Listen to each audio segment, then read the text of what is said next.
Pani va a ser el compañero de aula de los alumnos con autismo del Colegio Federico de Arce de Murcia. Su trabajo consistirá en recibir órdenes de los niños según los cuentos que elijan como lectura.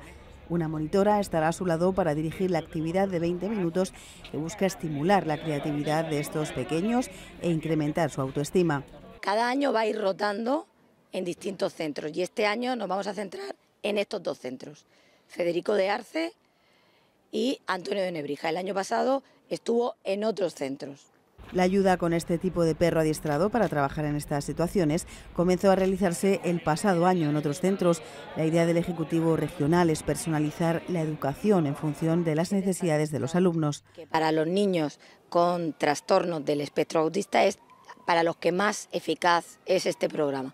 Es absolutamente individualizado y eso es a lo que tendemos, a apostar por una educación lo más individualizada posible. No solamente se realiza esta actividad, sino que a partir de este año también vamos a meter los patios inclusivos, además de tenemos también un programa que se llama Función Ejecutiva. Pani es el primero, pero la idea es ampliar la plantilla de canes para dar servicio en más centros. De momento, este curso también se implantará en el Colegio Antonio de Nebrija de la capital murciana.